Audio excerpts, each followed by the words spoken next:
আসসালামু আলাইকুম।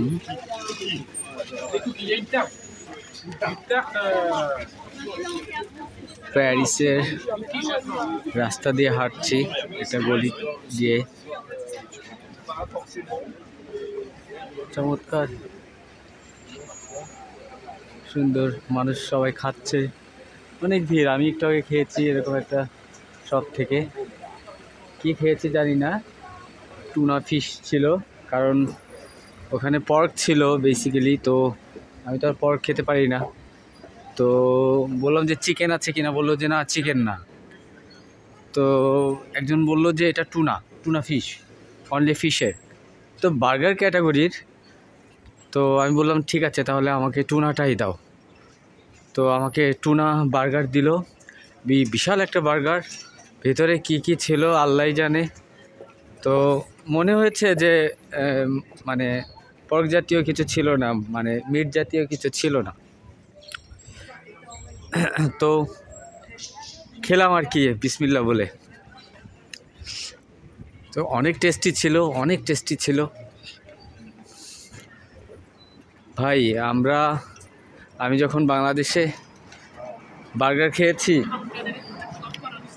আমরাও বার্গার বানাই, কিংবা স্যান্ডউইচ বলেন, বার্গার বলেন, পিৎজা বলেন, আরও অনেক কিছু আছে যেগুলার আমি নাম জানি না, কারণ আমি তো এগুলো এখানে খাই না খুব একটা, কারণ ভয় লাগে কোনটার ভিতরে কি থাকে না থাকে, গ্রাইন্ডিং করা থাকে নাকি মিক্স করা থাকে। সো ইনগ্রিডিয়েন্টসগুলো তো জানি না। দেখা যাচ্ছে যে চিকেনের ভিতরে কোনো একটা ইনগ্রিডিয়েন্টস আছে আর কি, আপনার পর্কের কোনো কিছু থাকতে পারে, সসের ভিতরে থাকতে পারে। এই জন্যে আমি সাধারণত অ্যাভয়েড করি এই খাবারগুলো, যদিও আমার খুব ফেভারিট। একটা সময় বাংলাদেশে বসে অনেক খেয়েছি আলহামদুলিল্লাহ, বাট এখানে এসে খেতে ভয় লাগে। মানে খুব আগে শিওর হয়ে নিই, তারপরে হচ্ছে যদি মন চায় যে না এটা খেতে হবে দেন খাই, আদারওয়াইজ অ্যাভয়েড করি। বাসায় নিজে বার্গার বানিয়ে খাই। তো আমি অনেকক্ষণ লাইনে দাঁড়িয়েছিলাম, অনেকটা টাইম লাইনে দাঁড়িয়েছিলাম রোদ্রের ভিতরে। তারপরে ভিতরে ঢুকে বললাম যে আমাকে এই টুনাটা দাও। তো বললো যে তোমার নাম কি, কারণ ওরা এত ব্যস্ত, মানে আমি ওখানে নিয়ে যাচ্ছি আপনাদের দেখবেন। অনেকটা দূর চলে আসছিলাম, তারপরে চিন্তা করলাম না এটা একটু কভার করি। খুবই ইন্টারেস্টিং একটা বিষয়। এটার পিছনে একটা কারণ আছে কেন এই জিনিসটা কভার করছি। সেটা হচ্ছে এই যে আমি যেটা খেলাম, আমি ভেবেছিলাম যে না এটা আমি যখন খেয়েছি তখন ভিডিও করব, বাট সাধারণত আমি খাওয়ার টাইমে কিংবা খাবার খুব একটা করেছি, ভিডিও করিনি এমন না, ছবি তুলিনি এমন না, করেছি, বাট অ্যাভয়েড করার চেষ্টা করি। আর নিজে যদি পার্টিকুলারলি যদি কোনো খাবার তৈরি করি দেন ওইটা একটু শেয়ার না করে আর কি পারি না। তো এরা এত মজা করে বানায়, এত মজাদার, এত কিছু দেয়, মানে আমাদের মানে কি বলবো আর, আমরা ধরেন আমরা ঢাকাতে যে বার্গার, পিৎজা কিংবা এই টাইপের জিনিস যেগুলো আমরা খেয়ে থাকি সাধারণত, মানে আমাদের ওইটাতে তো কোনো টেস্টই থাকে না, শুধু রুটি আর কি একটু মাংস টাংস দিয়ে আর কি। এই যে একটা ডেজার্ট কেকের একটা শপ, বাট এখানে মানে না খেলে বোঝা যাবে না যে কতটা সুস্বাদু। কিন্তু ওই যে কথা, ভয় লাগে। যেটা বলছিলাম সেটা হচ্ছে যে ছোট্ট একটা restaurant I mean fast food type shop, ভেতরে 5-6টা টেবিল আছে আর কি, বসে খাওয়া যায়। তো এত ভিড় থাকে, ওরা দিয়ে পারে না। হ্যাঁ, মানে একজন অর্ডার নেয় আর একজন প্রসেস করে, মানে ভেতরে প্রসেস করে অনেকজনই, আর একজন হচ্ছে আপনার ডেলিভার করে।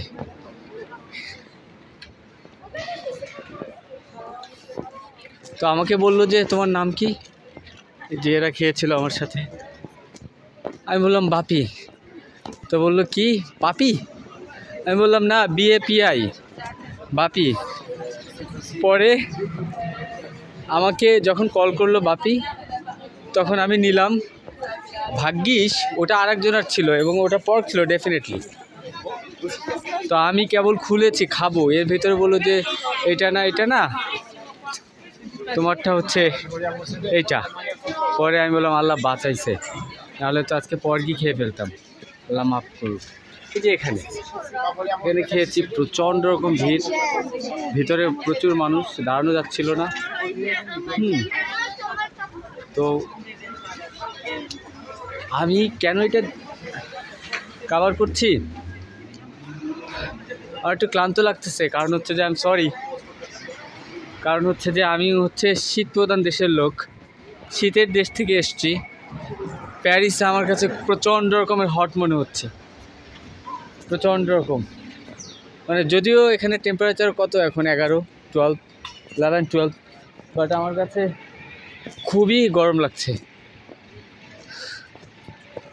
তো আমি ভেবেছিলাম এখানেও মনে হয় টেম্পারেচার দেখেছিলাম প্যারিসের আসার সময়, তখন দেখলাম যে না, আমাদের মতনই অনেকটা, খুব একটা পার্থক্য নেই। পরে দেখলাম যে এখানে এসে প্রচণ্ড রকম গরম। এরা কী দিয়ে মাপে আল্লাহ জানে টেম্পারেচার, এদের টেম্পারেচার এত গরম লাগে কেন?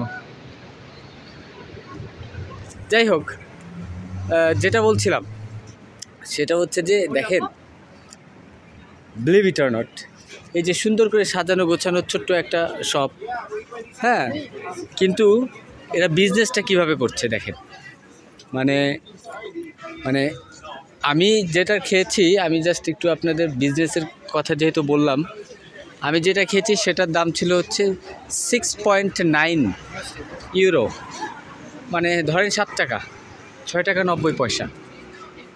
তো আমার পাশে একজন নিল, সে নিল হচ্ছে 30 ইউরো, সামথিং লাইক দ্যাট। তো আপনি যদি 7 ইউরো ধরেন, 7 ইউরো কিন্তু বাংলাদেশি টাকায় 1200-1300 টাকা, তারও বেশি, মোর দ্যাট। হ্যাঁ, 1200 এরকম হবে, লাইক দ্যাট, 1300। তো মানুষজন আসছে আপনার 20 euro, 30 euro, 40 euro, 50 euro, 100 euro দিয়ে খাবার কিনে নিয়ে যাচ্ছে এবং ওরা সেল করে পারছে না। তো কেন মানুষজন আসছে?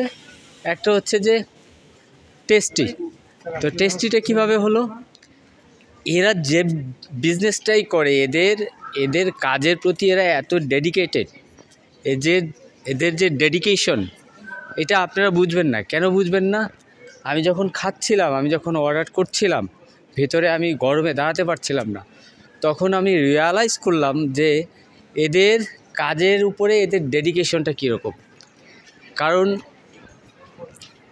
ইভেন দো ওইখানে যে মেয়েটা অর্ডার নিচ্ছিল, সে এত মনে হচ্ছিল সে মডেলিং করতে আসছে মিলানে। মানে সে কিন্তু খুবই পরিপাটিভাবে, খুবই সাজুগুজু করে, খুব সুন্দর করে নিজেকে প্রেজেন্ট করে রেখেছে এবং কাজ করছে অ্যাট দ্য সেম টাইম। মানে আপনি দেখলে বুঝবেনই না সে রেস্টুরেন্টের ভিতরে কাজ করছে, অর্ডার কাটছে। সে মনে হচ্ছে যে কোনো একটা গালা নাইট, বিগ পার্টিতে সে ওইভাবে সেজেগুজে এসছে। হ্যাঁ, তো এই জন্যই বললাম যে বিজনেস করতে হলে যে ডেডিকেশনটা দরকার, সেই ডেডিকেশনটা আমাদের বাংলাদেশিদের ভিতরে নাই। আমরা ডিসঅ্যাপয়েন্ট হয়ে যাই অল্পতে, এবং আমরা যে কাজটা করি সেটা পারফেক্টলি আমরা করতে চাই না।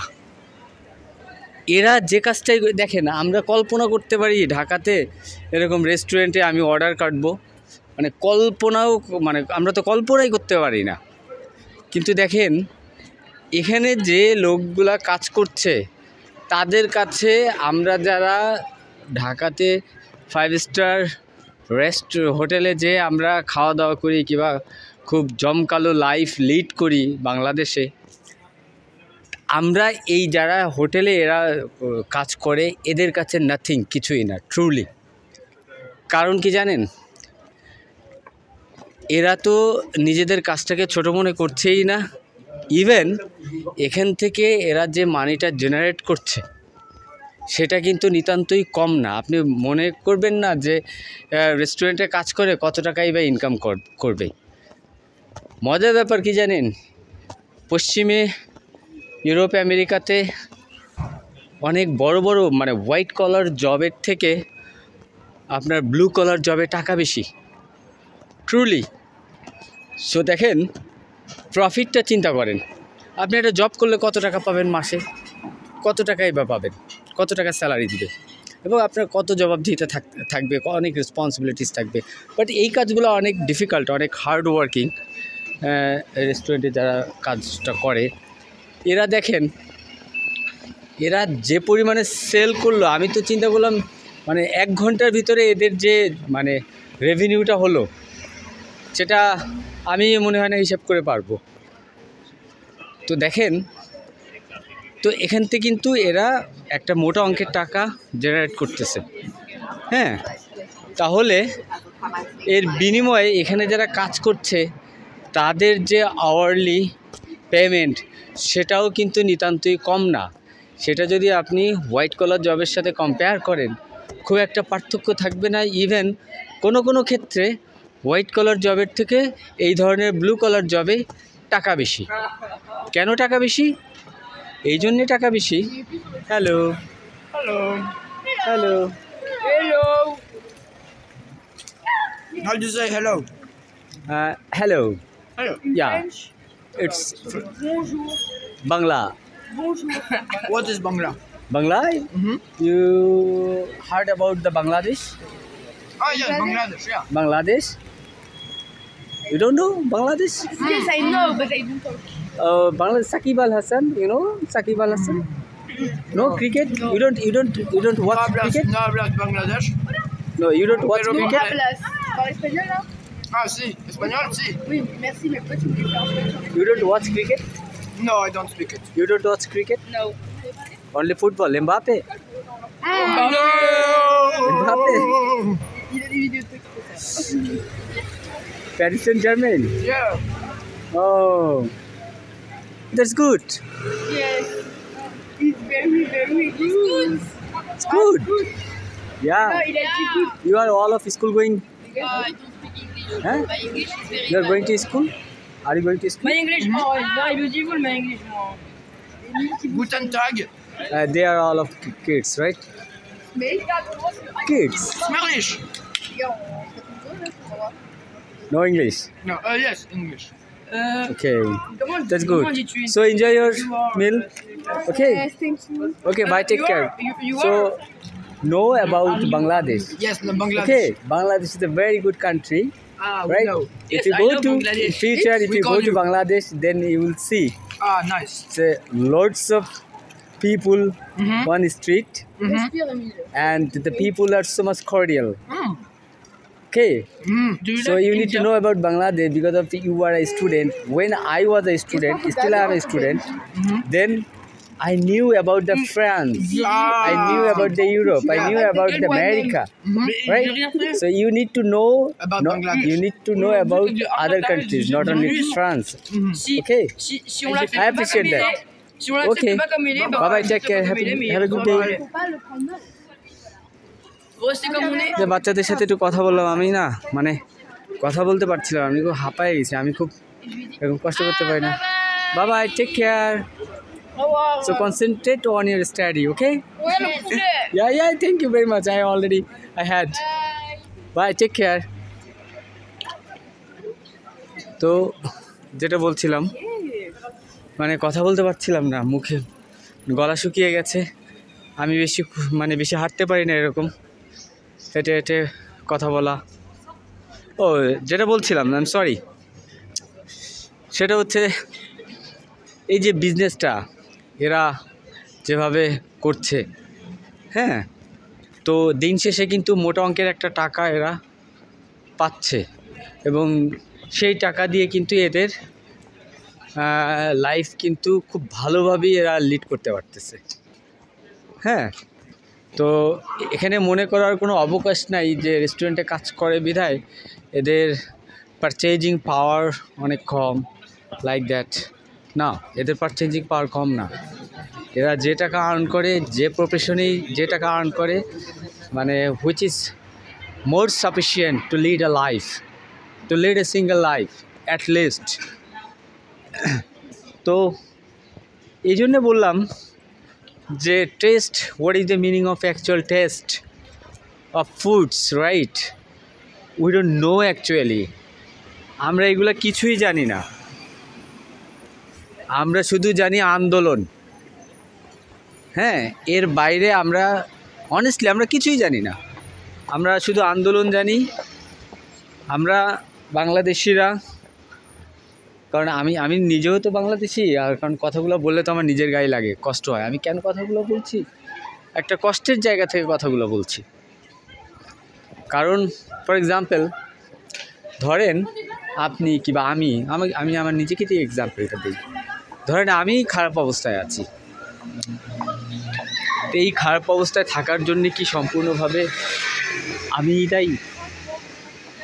তার জন্যে তো আমাদের রাষ্ট্রীয় ব্যবস্থাপনাটাও অনেকটা দায়ী, তাই না? কারণ রাষ্ট্র আমাকে অনেক কিছু প্রোভাইড করতে পারেনি। এখানে কিন্তু রাষ্ট্র প্রত্যেকটা সিটিজেনকে সব কিছু প্রোভাইড করে, তাই না? সো এরা কিন্তু ভালো থাকবে, এটাই স্বাভাবিক। তো আপনি আমি দিন শেষে কিন্তু ভালো, আমরা যতটা চেষ্টা করি কিন্তু ততটা ভালো থাকতে পারি না, কারণ আমরা সেই বেনিফিটসগুলা স্টেট থেকে পাই না। হ্যাঁ, তো আপনি মেডিকেল বলেন, অন্য অন্য সার্ভিস বলেন, হ্যাঁ, আমরা গভর্নমেন্ট থেকে সেটা ওইভাবে পাই না। তো এই জন্যই বললাম যে এদের, আমরা তো আসলে কিছুই করতে পারি নাই। মানে আমার একটু মাঝে মধ্যে খুব রাগ হয়, খুব বলতে ইচ্ছা করে এবং খুব লাউডলি এবং কড়া ভাষায় বলতে ইচ্ছা করে বাংলাদেশের কিছু মানুষকে। মানে আমি আবারও বলছি, কিছু হাতে গোনা কয়েকজন, not ordinary people, not my Spectator, ঠিক আছে?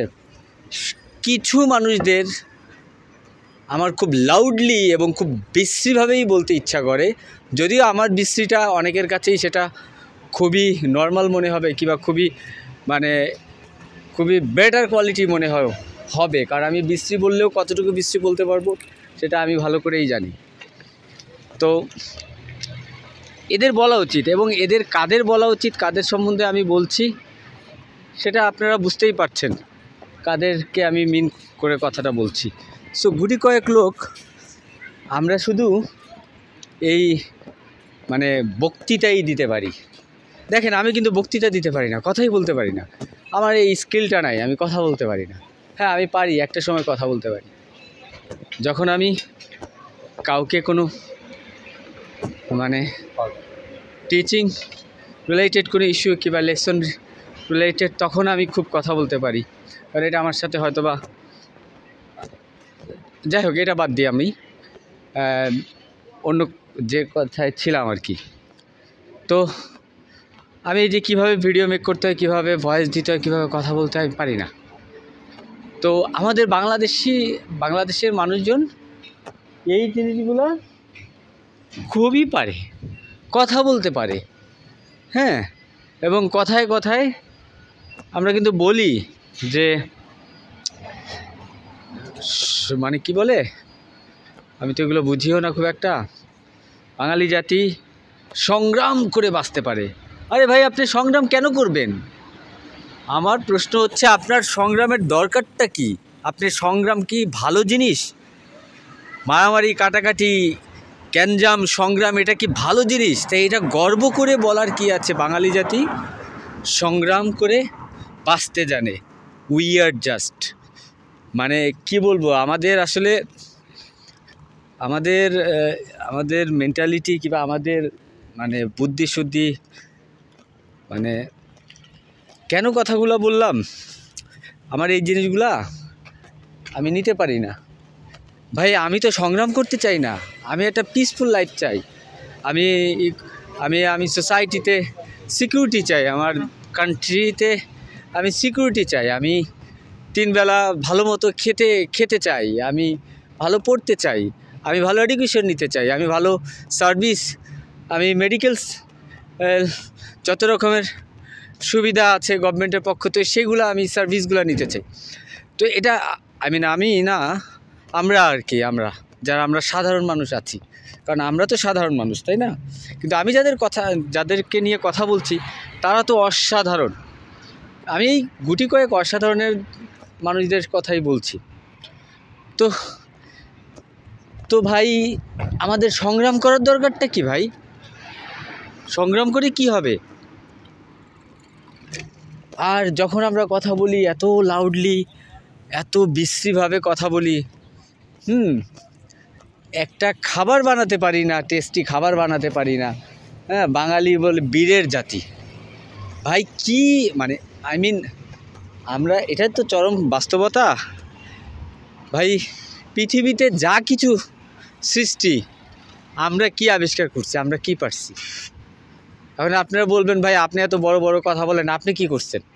ভাই আমিও তো আপনাদের মতনই, পারি নাই তো। কেন পারি নাই? কারণ আমার সেই সিস্টেমটাই আমি পাই নাই কখনো। এই জন্যে আমি ওই সিস্টেমেই ছিলাম না। তা আমার কাছ থেকে আপনি কি আশা করবেন, তাই না? মানে আমাদের কাছ থেকে আপনি কি আশা করবেন? তা আমরা যদি এরকম একটা লাইফ পেতাম তাহলে কিন্তু আমাদের কাছ থেকে আশা করা যেত। তো টেকনোলজি বলেন, তারপরে আদার্স যে ব্যাপার বলেন, কোনো কিছুই কি আমি তৈরি করেছি? আমরা তো মানুষেরটা ধার করা, পশ্চিমাদের সব কিছু ধার করে সেই জিনিসগুলাই আমরা ইউজ করছি। যেটা বেসিকলি আমরা পারি করতে, সেটাও কি আমরা ঠিকমতো করতে পেরেছি? লাইক কি, আমি এটা একটু খুলে বলি। আমরা যেটা পারি, ধরেন আমাদের আল্লাহ পাক জ্ঞান বুদ্ধি কম দিচ্ছে, আমাদের ইন্টেলিজেন্সি নাই, তাই হয়তো বা আমরা কোনো কিছু আবিষ্কার করতে পারি নাই। কিন্তু আমার প্রশ্ন হচ্ছে, আমরা যে খাবারটা খাই, যে খাবারটা তৈরি করি, সেইটাও কি আমরা সুস্বাদু করে তৈরি করতে পারি একমাত্র বিরিয়ানি ছাড়া? মানে আমাদের এখন বলবেন যে বাংলাদেশে তো খাবারের আইটেম প্রচুর। ভাই বাংলাদেশে খাবারের কোনো আইটেমই নাই, হাতে গোনা কয়েকটা। ওই পুলি পিঠা দিয়ে, অবশ্যই পুলি পিঠা অনেক স্বাদের, খেয়েছি। তো বিষয়টা হচ্ছে যে খাবারের আইটেম, খাবার কাকে বলে এবং এর যে কত রকম প্রকারভেদ আছে। আপনি দেখেন, কেন কথা বলতেছি, আমি কিন্তু সব কিছু লজিক্যালি বাস্তব এবং যেটা, কারণ আমি তো ভাই পশ্চিমাদের না, তাই না? আমি তো আর এদের না, আমি বাংলাদেশেই ছিলাম। সো আমি যেহেতু বলছি, সেটা আমি আমার এক্সপিরিয়েন্স থেকেই তো বলছি, কিংবা আমি যেটা দেখেছি, যেটা আমি খেয়েছি, যেটা আমি করেছি, সেগুলাই তো বলছি, তাই না? তো আপনি যদি সামান্য বেকারিজ আইটেমই ধরেন, হ্যাঁ, সেই বেকারিজ আইটেমই তো বাংলাদেশে নাই, আমরা বানাতে পারি না, কারণ আমাদের সেই মেধা নাই একটা খাবার কিভাবে সুস্বাদু করে বানাতে হয়। এখানে আপনি বেকারিজ আইটেম মানে যদি দেখেন, আপনি শেষ করতে পারবেন না কোনটা থেকে, এক এক রকম টেস্ট, অনেক সুস্বাদু, অনেক ডেলিশিয়াস এবং মানে হাজার রকমের। কিন্তু আপনি আমাদের একটা বেকারিতে যান, আপনি হাতে গোনা কয়টা আইটেম পাবেন, এবং সেগুলা আমি বলতে বাধ্য হচ্ছি ওরকম, মানে সেগুলো আসলে কোনো মানেরই না ওরকম, তাই না? তো যেটা আমাদের অ্যাটলিস্ট আমরা খুব মানে আমাদের নিজস্ব কালচারে আমরা আগায় থাকতে পারতাম, কিংবা আমরা করতে পারতাম, সেটা হচ্ছে যে, যেমন দেখেন ইস্তানবুল, টার্কি কিন্তু খাবারের জন্য বিখ্যাত। সবাই টার্কিতে, ইস্তানবুলে যায়, হ্যাঁ, খাবার খেতে যায়। আপনার খুবই পপুলার জায়গাটা, স্পেশালি খাবারের জন্যে। তো আমরা আমাদের এই খাওয়া খাইর কালচারটা তো অ্যাটলিস্ট তৈরি করতে পারতাম, যে সারা বিশ্ব জানতো যে আমাদের খাবারগুলা খুবই টেস্টি। হ্যাঁ, আমাদের বাংলাদেশে সবাই আসতো, এসে অন্তত খাবারের জন্য আসতো, সবাই খেতে আসতো। মানে এক গাদা ঝাল দিয়ে রাখবেন, মরিচ দিয়ে রাখবেন, হ্যাঁ, যেটা মুখেই নেওয়া যাবে না। যদিও আমি এখন ঝাল খাওয়া শিখে গেছি আলহামদুলিল্লাহ, তো এটা ক্ষতিকর শরীরের জন্য খুব। তো এই বিষয়টাই কেন বললাম যে মানুষের মানে মানে স্কিল দেখতে হবে, এবং তার কাজের একটা প্রেজেন্টেশন আছে। আপনি যখন কাজটা করবেন, ওই কাজটা আপনি কীভাবে করছেন ওইরকম একটা প্রেজেন্টেশন আছে। আসলে আমি কিন্তু দেখাতাম ভিতরে, যে আমি ভিডিওটা করতাম যে ওরা কিভাবে সেল করছে, কে অর্ডার কাটছে, কে ডেলিভারি দিচ্ছে, কারা প্রসেস করছে, সবই দেখাতাম। কিন্তু দেখেন, আমার একটু লজ্জা লাগছে, এই জন্যে আমি দেখাতে পারছি না, কিংবা আমি ভিডিওটা ভিতরে আমি আর কি ঢুকিনি। কেন ঢুকিনি জানেন? কারণ এটা একটু আমার কাছে মনে হচ্ছে যে একটু অস্বাভাবিক, মানে আমার কাছে মনে হচ্ছে আমার দর্শকদের জন্য একটু অস্বাভাবিক হবে। কেন বললাম যে ওই যে মেয়েটা ওখানে খাবারগুলো অর্ডার নিচ্ছে, তার যে আপনার গেট আপ, আমি বললাম না, সে মনে হয় মিলান থেকে আসছে, হ্যাঁ, মডেলিংয়ে যাবে হয়তোবা। তো যেটা হয়তোবা আমাদের সংস্কৃতির সাথে যায় না, এই জন্য আমি ভিডিওটা ধারণ করিনি ট্রুলি। হ্যাঁ, তো আমি ভিডিওটা ধারণ করলে আপনি ডেফিনেটলি বুঝতে পারতেন, আমার কথাটা তখন যাচাই করে নিতে পারতেন যে এদের কাজের ডেডিকেশনটা কীরকম, এবং এরা কিভাবে এত সুন্দর করে সব কিছু ম্যানেজ করতে পারে। হ্যাঁ, তো দেখেন, খাবার যদি টেস্ট না হয় তাহলে সেই খাবার আর আপনি মানে খেতে চাইবেন। ঠিক তেমনি যে কোনো কাজে আপনার যদি কাজটা যদি আপনি মন লাগিয়ে না করেন, আপনি সেই কাজের তো রেজাল্ট তো আসবে না, এবং আসার কথাও না, তাই না? সো এই জন্যে আর কি আমি আজকে মানে আমি খুব টায়ার্ড। আমি আসলে এই দ্বিতীয়বার আমি প্যারিসে আসছি। ফার্স্টে যখন 2 বছর আগে এসেছিলাম তখন আমার খুব মানে আমার খারাপ লাগেনি, এবার আমার একটু প্রবলেম হয়ে গেছে, কারণ আপনার এয়ারপোর্ট থেকে এখানে আসাটা একটু হ্যাসেল ছিল, কমফোর্ট ছিল না। তো এই জন্যে আর কি আমি চাচ্ছিলাম না যে আমি ভিডিও করি। নিজের কিছু ছবি তুলেছি কয়েকটা, তাও পারতপক্ষে সেগুলোও ভালো হয়নি, কারণ মন চাচ্ছে না। তো এই ভিডিওটা আমি না করে পারলাম না, এই জন্যে আপনাদের সাথে শেয়ার করলাম যে আমরা শুধু আন্দোলন করতে পারি, সংগ্রাম করতে পারি, এবং যাদের মানে ধরেন যে একটা বক্তা ভালো বলতে পারে, হ্যাঁ, সে তো বলবে, এটাই স্বাভাবিক নয় কি? কিন্তু যে তোতলা, সে যদি বক্তা হয় তাহলে তো প্রবলেম ভাই।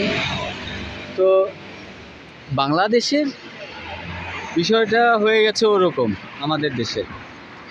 হ্যাঁ, তো I am sorry to say অনেক কিছু শেয়ার করে ফেললাম, ভুল টুল হলে ক্ষমা দৃষ্টিতে দেখবেন। আসলে যেটা দেখছি সেটাই দেখানোর চেষ্টা করেছি, এবং আমার প্রত্যেকটা আমি যে কাজগুলো করি তার ভেতরে একটা লজিক থাকে, একটা রিলেশন থাকে। আমি এই ভিডিওটা ধারণ করেছি এই জন্যে যে আমি আমার নিজেকে এবং নিজেদের কান্ট্রিকে কোরিলেট করার চেষ্টা করেছি, ওয়্যার উই আর অ্যাকচুয়ালি। হ্যাঁ, তো এই জিনিসগুলো আসলে মানে এইসব থেকে আমাদের বের হতে হবে।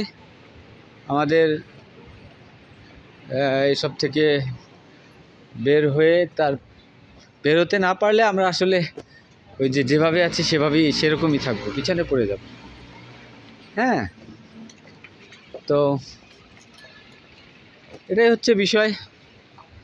যাই হোক, ভালো থাকবেন, সুস্থ থাকবেন, দেখা হবে আবার নেক্সট কোনো ভিডিওতে। সবাই ভালো থাকবেন। হ্যাঁ, আসসালামু আলাইকুম।